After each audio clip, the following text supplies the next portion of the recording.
La cita bíblica para el día de hoy es Hechos 2, 1 al 2.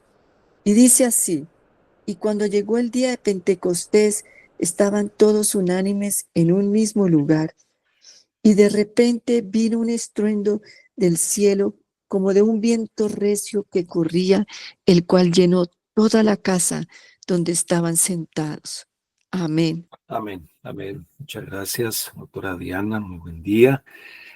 Eh, Me alegra saludarles una vez más en esta mañana, iniciando esta nueva semana, permitiendo que sea una semana que nos acerque más al reino de los cielos. Así que abrazos para todos, bienvenidos y bueno, les invito para que elevemos una vez más una oración a nuestro Dios antes de continuar en estudio, en meditación de la palabra. Les invito para que me puedan acompañar.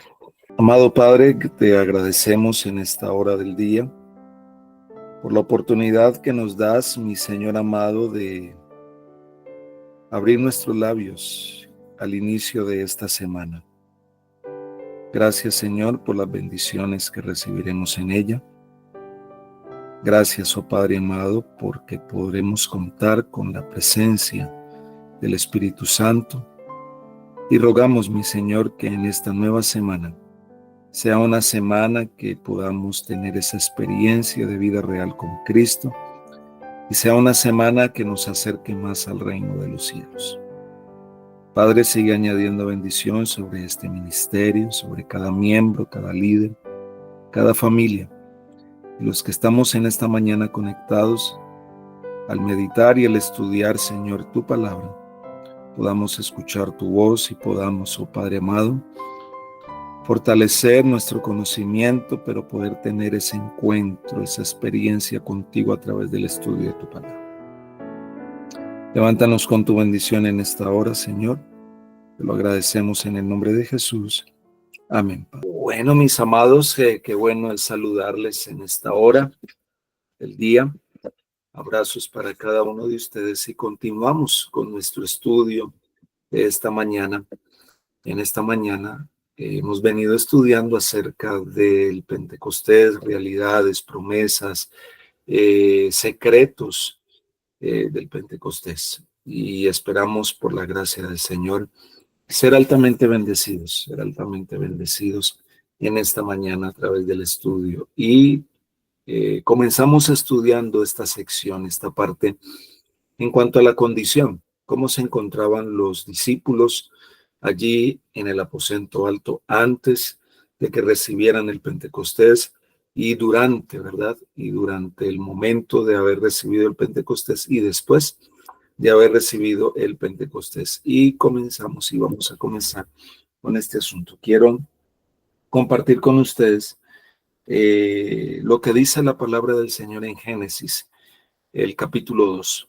Acompáñenme, por favor, con sus Biblias a Génesis, el capítulo 2, y voy a leer el versículo 7. Dice así, Génesis 2:7. Entonces Jehová Dios formó, esa palabra formó, es la misma palabra que aparece en el libro del profeta Isaías, el capítulo 64, cuando él habla del alfarero, donde él hace una vasija con sus manos. Es la misma palabra que se utiliza allí.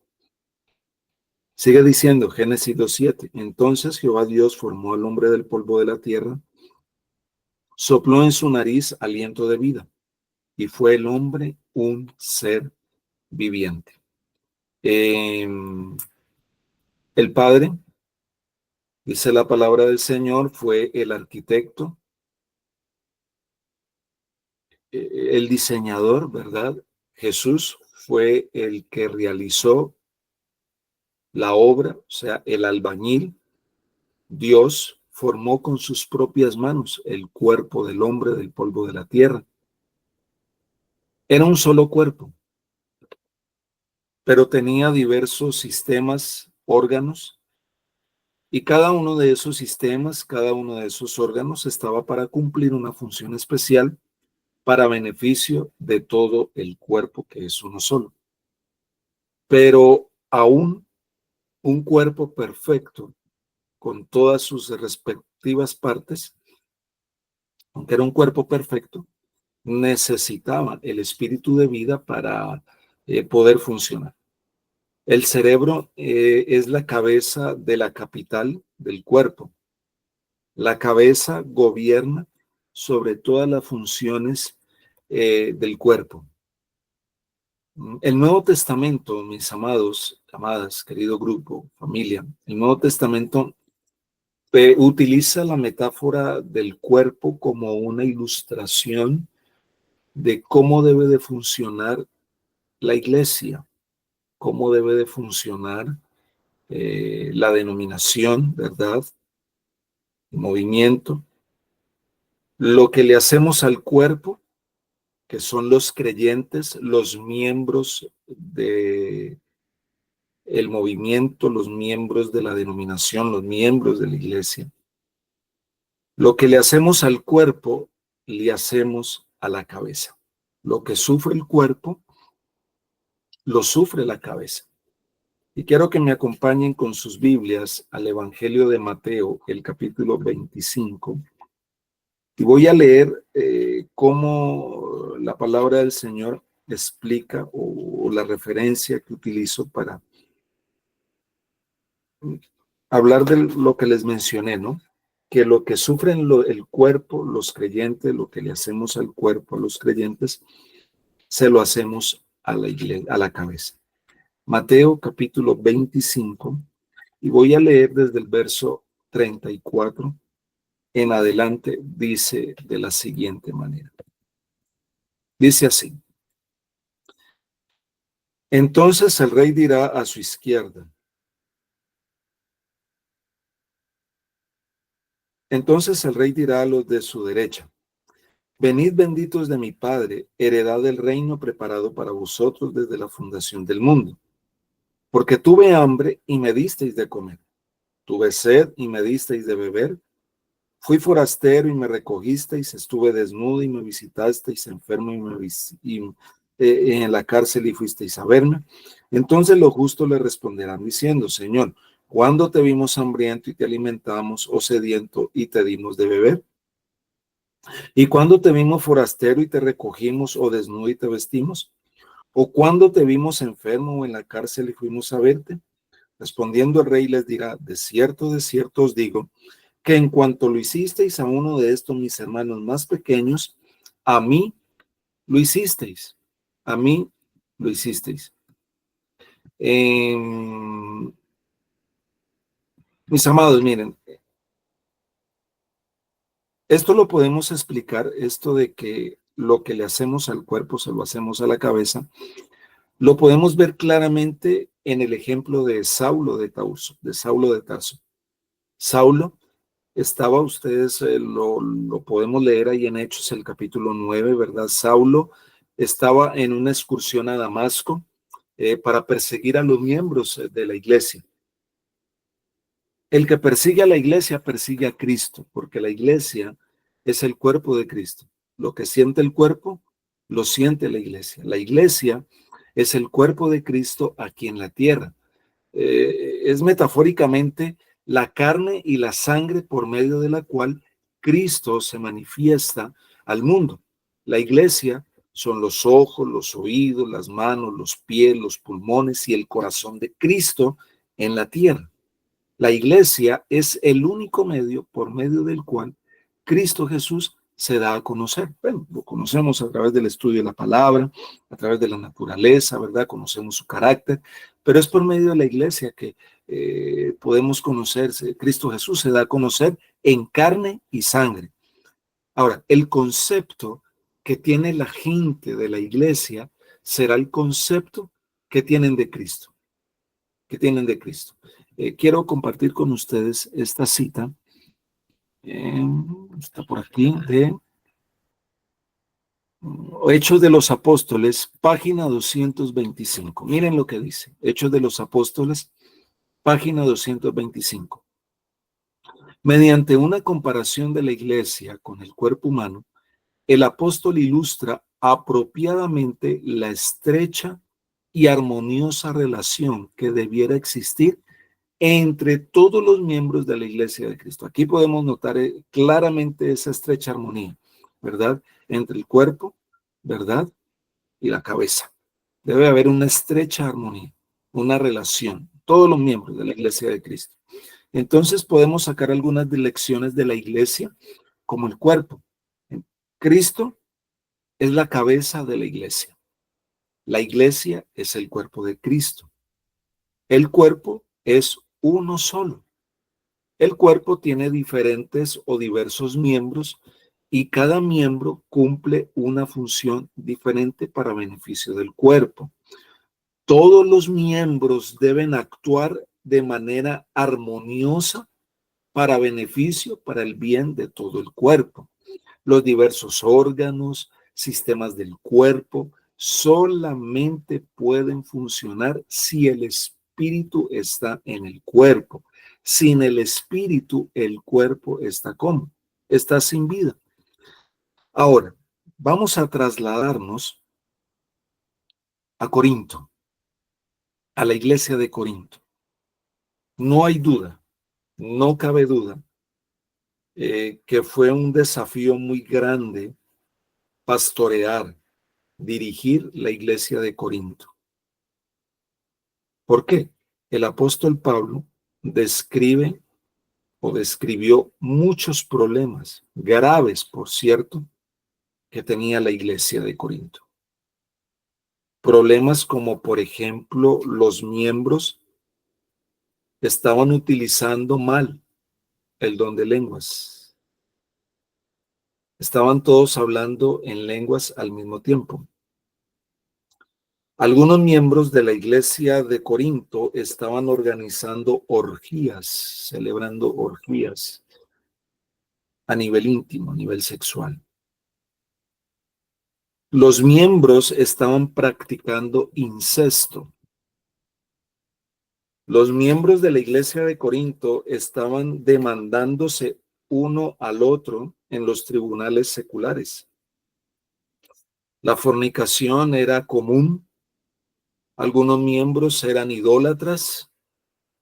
Falsos apóstoles se habían infiltrado en la iglesia. Miembros se criticaban unos a otros por lo que comían, ¿verdad? Habían vanas filosofías y habían minado, habían socavado la doctrina, la sana doctrina. Y algunos miembros de la iglesia de Corinto estaban negando la resurrección. Pero la iglesia de Corinto afrontaba un problema mayor, un problema mayor. Cuando leemos la carta a los Corintios, en la introducción a estas cartas, el apóstol Pablo describe ese problema aún más grave de la iglesia. ¿Qué había? Había contiendas, habían riñas, había un espíritu de rivalidad y la iglesia estaba profundamente dividida. Cada miembro hacía lo que quería. Cada miembro hacía lo que bien le parecía, sin tomar en cuenta el bienestar de los demás. Acompáñenme, vamos a leer allí en Primera de Corintios, el capítulo 1. Vamos a leer cómo estaba la iglesia, ¿verdad? Primera de Corintios, el capítulo 1, y voy a leer desde el verso 10. Aquí en mi versión, es la versión de Andrews, tiene el título Divisiones en la Iglesia, y hay un subtítulo, ¿está dividido Cristo? Voy a leer desde el verso 10, Primera de Corintios, capítulo 10. Os ruego pues, hermanos, por el nombre de nuestro Señor Jesucristo, que habléis todos una misma cosa y que no haya entre vosotros divisiones, sino que estéis perfectamente unidos en una misma mente y un mismo parecer. Porque he sido informado acerca de vosotros, hermanos míos, por los de Cloé, que hay entre vosotros contiendas. Quiero decir que cada uno de vosotros dice, yo soy de Pablo, yo soy de Apolo, yo de Cefas o yo de Cristo. ¿Acaso está dividido Cristo? ¿Fue crucificado Pablo por vosotros o fuisteis bautizados en el nombre de Pablo? En el nombre de Pablo. Aquí Pablo, mis amados, está utilizando la metáfora del cuerpo para ilustrar lecciones de cómo debe de funcionar el cuerpo de Cristo, los creyentes, la iglesia.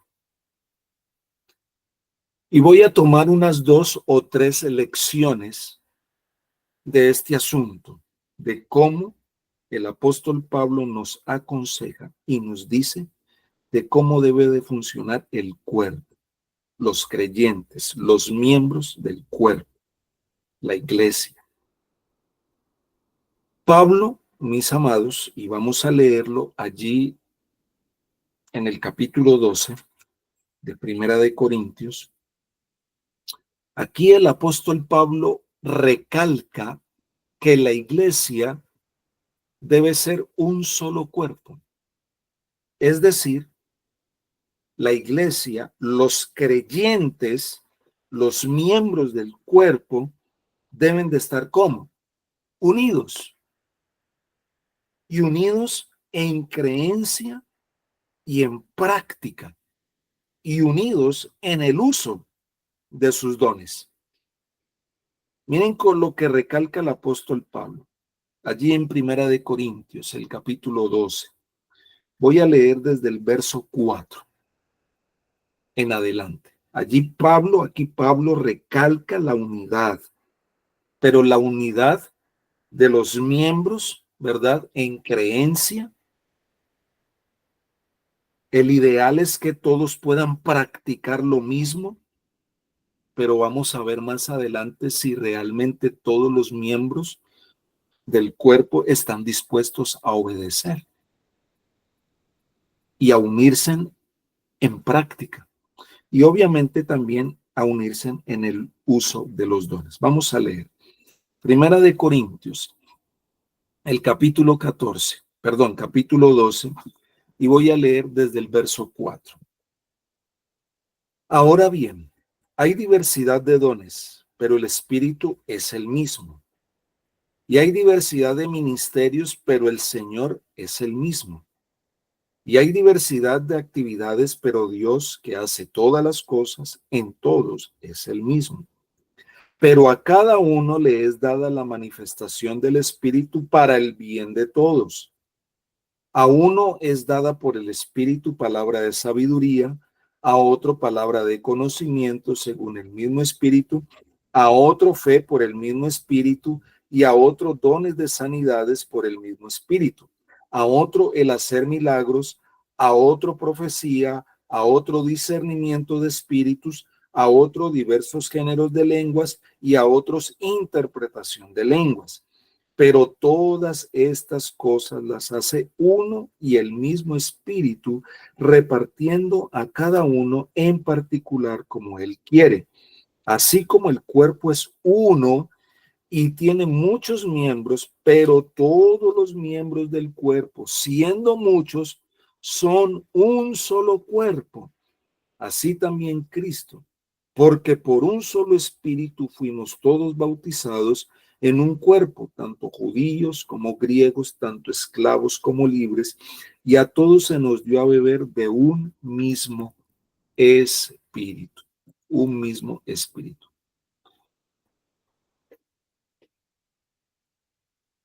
Teniendo esto en mente, mis amados, amadas, querida familia, teniendo esto en mente, yo pregunto, ¿qué sucedería si una pierna quiere caminar para adelante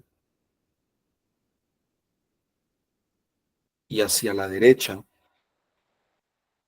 y la otra quiere caminar hacia atrás y hacia la izquierda? ¿Qué sucedería?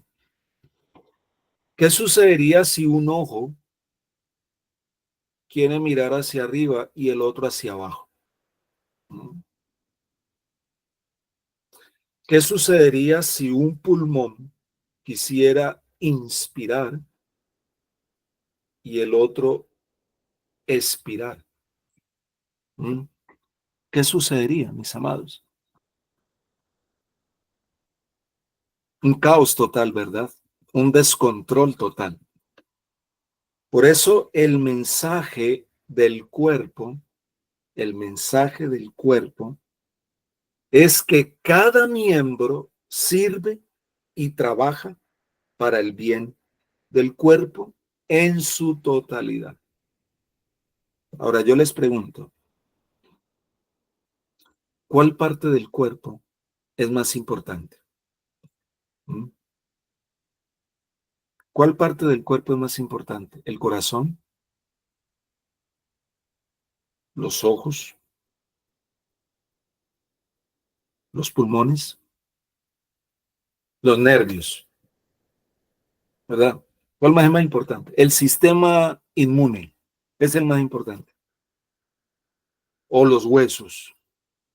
No, yo creo que las glándulas, ¿verdad? Aunque no, pensándolo bien, yo creo que la parte más importante es el cerebro. ¿Mm? ¿Cuál es la parte más importante? ¿Cuál es más importante? ¿Cuál es la parte más importante del cuerpo? ¿Mm? Vamos a hacer una ilustración de esto. Vamos a hacer una ilustración con el mismo cuerpo. El corazón. ¿Qué hace el corazón? El corazón trabaja arduamente. ¿Para qué? Para darle sangre a todo el cuerpo. ¿Sí o no? Los pulmones trabajan duramente. ¿Para qué? Para darle oxígeno a todo el cuerpo. El cerebro. ¿Qué hace el cerebro? El cerebro trabaja las 24 horas del día, constantemente, duramente, intensamente, para darle corriente eléctrica a todo el cuerpo. Las glándulas trabajan para darle hormonas a todo el sistema. Y así cada parte del cuerpo trabaja por el cuerpo para bien del cuerpo. Ahora, el sistema digestivo, el sistema circulatorio, el sistema nervioso, el sistema respiratorio, todos estos sistemas trabajan en unidad para el bien del cuerpo. Ahora, los órganos no existen para ellos exaltarse a sí mismos o para sobresalir por encima de los demás. ¿Para qué existen los órganos? Los órganos existen para el crecimiento, la prosperidad y el bienestar del cuerpo. Ahora, yo pregunto, ¿puede el corazón gloriarse o los pulmones gloriarse o el estómago gloriarse o el cerebro gloriarse?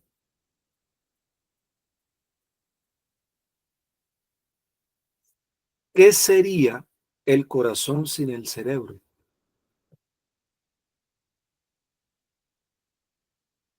¿Qué sería el cerebro sin el corazón?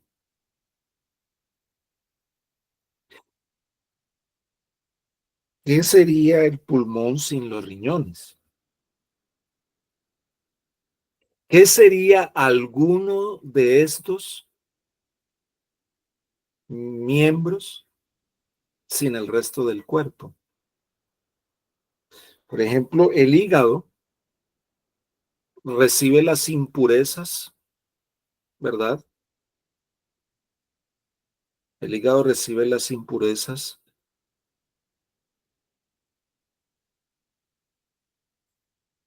recibe los venenos, ¿verdad? Recibe los venenos, pero no se queja. Él recibe toda la impureza, pero no se queja. Ya cuando lo tenemos bien maltratado es que ahí comienza como a quejarse, ¿no? Miren, no obstante, el hígado es tan importante como los riñones, como los pulmones, como el corazón. Los órganos no discuten sobre cuál es el mejor o más importante. La nariz necesita una cara,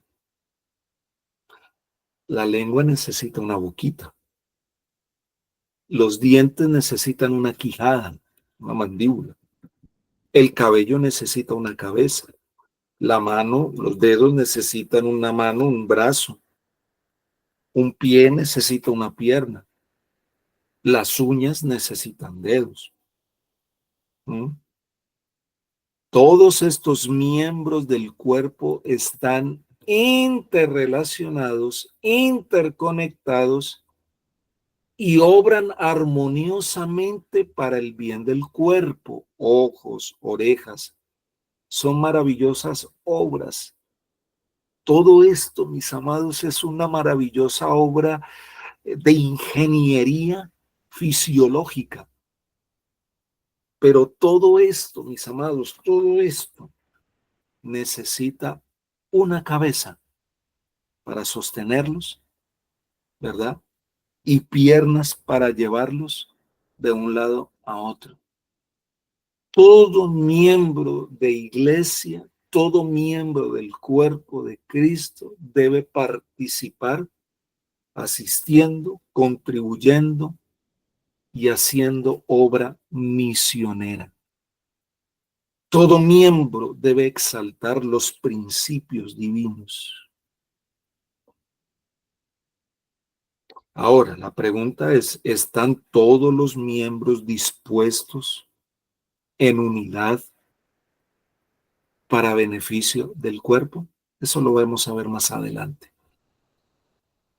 Porque tristemente tenemos que reconocer que la hermana White no se equivocó cuando dijo, o le preguntaron en algún momento, ¿se reavivará? ¿Se reavivará toda la iglesia? ¿Se unirá toda la iglesia? ¿Y ella qué dijo? De ninguna manera. ¿Los miembros de iglesia se reavivarán toditos? ¿Y ella qué dijo? De ninguna manera.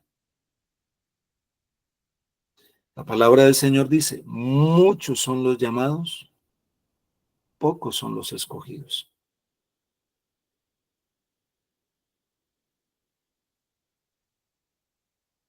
Y lo que ocurre tristemente es que cuando un órgano, un miembro del cuerpo comienza a fallar, el cuerpo comienza ¿qué? A debilitarse. Pero doy gloria y gracias al Señor que el cuerpo tiene una cabeza, que es la que dirige. Y esa cabeza es Cristo Jesús. Y Cristo hará triunfar a esos miembros fieles para beneficio del cuerpo. Vamos a leer Efesios el capítulo 4, lo que nos menciona el apóstol Pablo. Efesios capítulo 4, voy a leer y vamos a leer el verso 11 en adelante. Efesios capítulo 4, verso 11 en adelante dice así.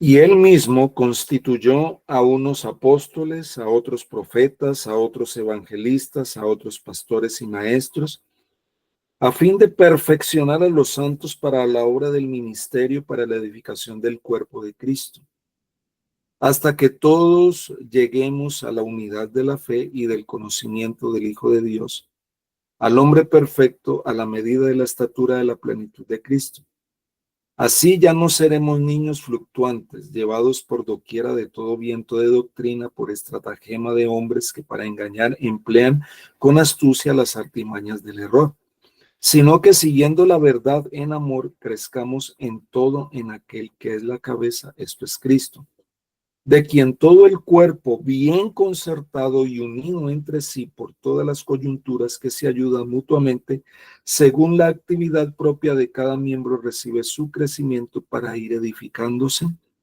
en amor.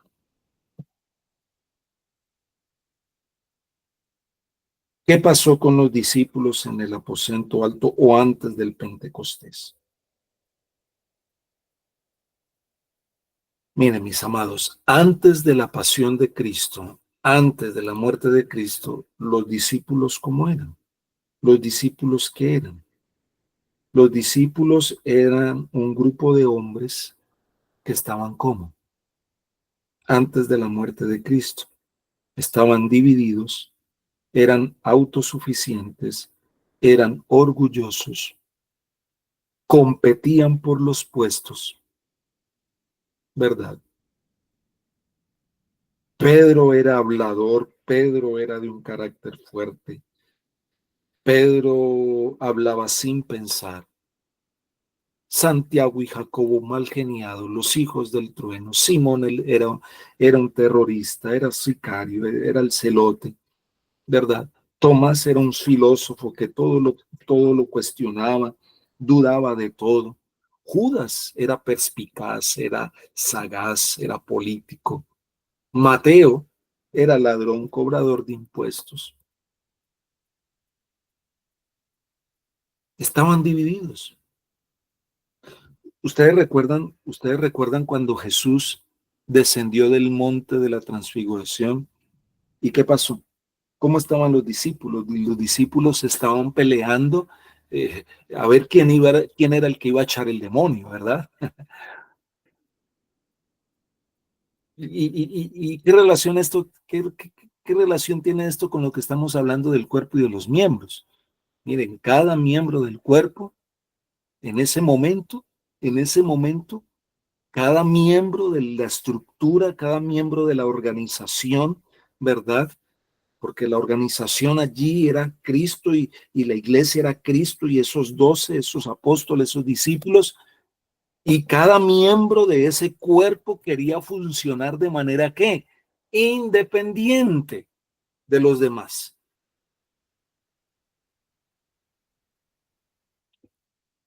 Pero durante los 10 días del Pentecostés, allí en el aposento alto, todos los miembros del cuerpo que pasó,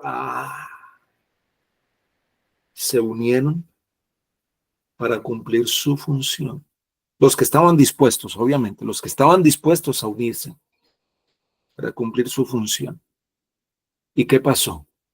Luego el aliento de vida entró al cuerpo unido en un solo pensamiento. Entonces ahora las partes comenzaron a funcionar al unísono. ¿Y cuál fue el resultado?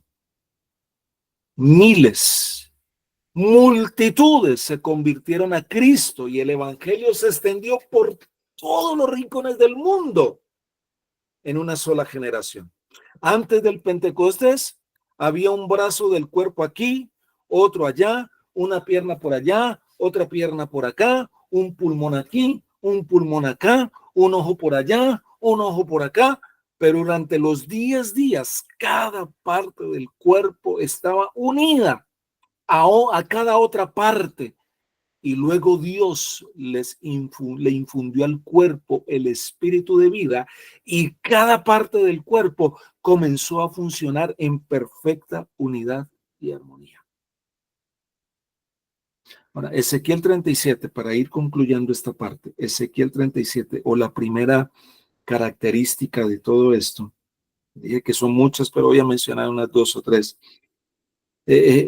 Ezequiel 37, cuando nosotros leemos Ezequiel 37, y les animo para que lean ese capítulo de Ezequiel 37 ahí en casita, Ezequiel presenta un panorama muy similar. ¿Qué pasó? Miren, Ezequiel me dice que en el cautiverio babilónico el pueblo de Israel quedó como un cuerpo desmembrado. Sin embargo, al terminar el cautiverio, todas las partes del cuerpo, ¿qué pasó? Se unieron. Y Dios le infundió al cuerpo el espíritu de vida, e Israel se levantó como un poderoso ejército. En los 10 días del Pentecostés, el Padre respondió la oración de Jesús, esa oración que elevó en camino al Getsemaní. ¿Cuál oración? Juan capítulo 17. Vamos a leer Juan capítulo 17, versículo 11.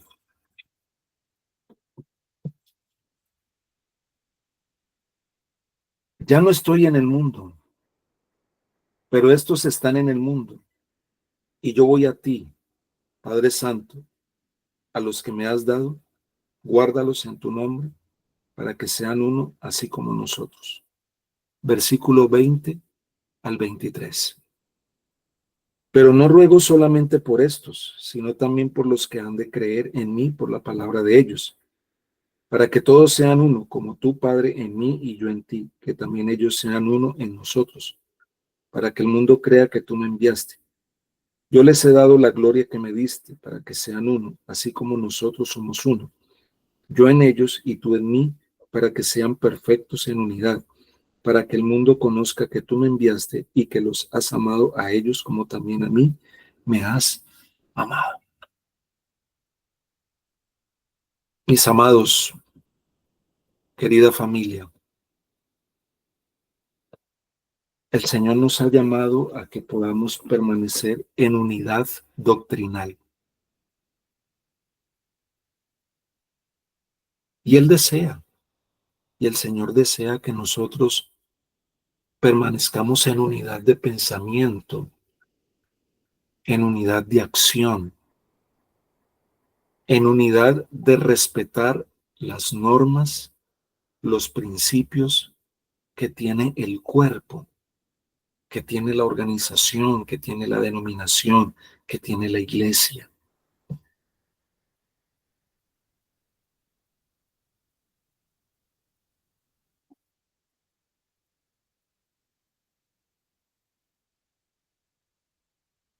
El Señor nos ha llamado a que permanezcamos en unidad doctrinal.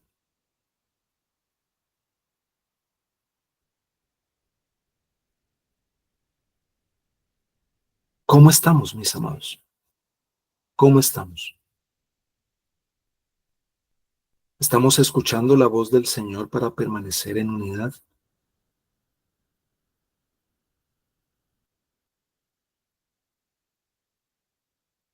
¿Estamos dispuestos a caminar en unidad, mis amados?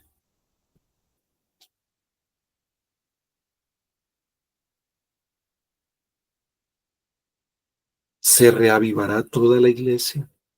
¿Se reavivarán todos los miembros del cuerpo? ¿Se unirán todos los miembros del cuerpo?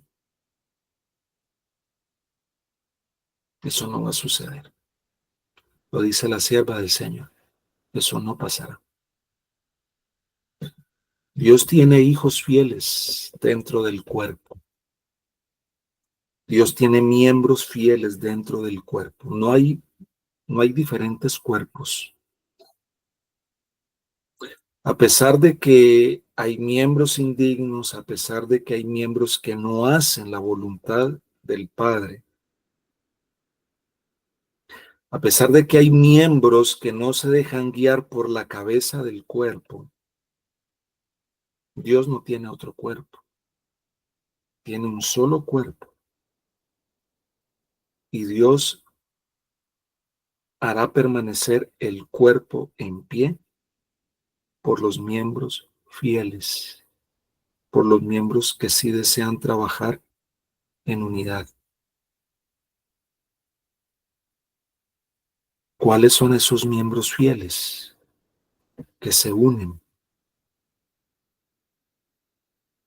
Sin duda alguna en el Pentecostés no todos estuvieron dispuestos, Los que estuvieron dispuestos recibieron el poder. Lo mismo ocurrirá para el fin del tiempo, para los últimos días. Solo los que estén dispuestos a vivir en unidad de pensamiento, de doctrina, de propósito, recibirán el poder. Es verdad que hay diversidad, pero recordemos que el cuerpo es uno solo, es una sola cabeza la que lo dirige. Cristo Jesús, mis amados, es el fundamento, es la cabeza. ¿Estamos nosotros dispuestos a ser guiados, a ser dirigidos por la cabeza? Vamos a orar.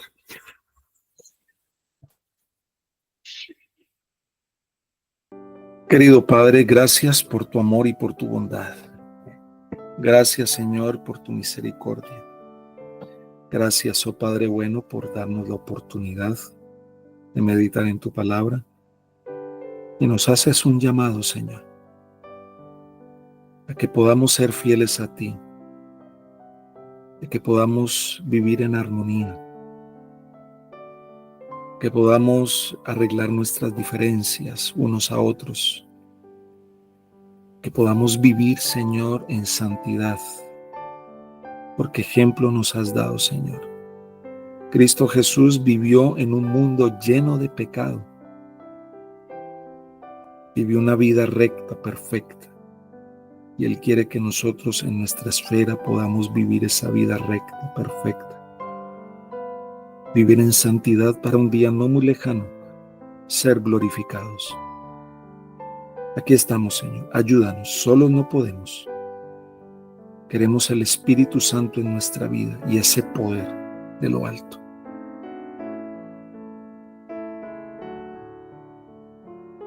Padre, en tu mano nos colocamos, en tus manos está este ministerio, cada miembro de este ministerio, cada familia, y que con nuestras acciones podamos decir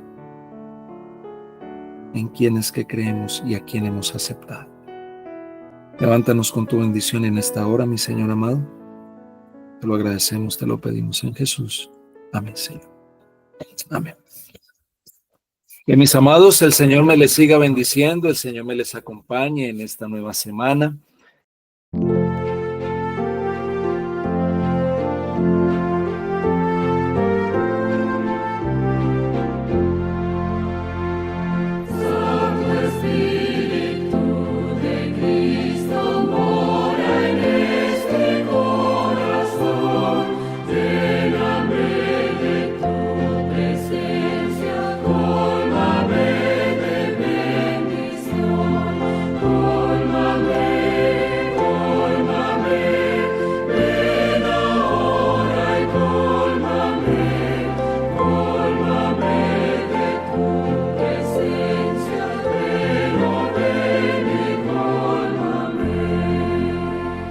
Santo Espíritu.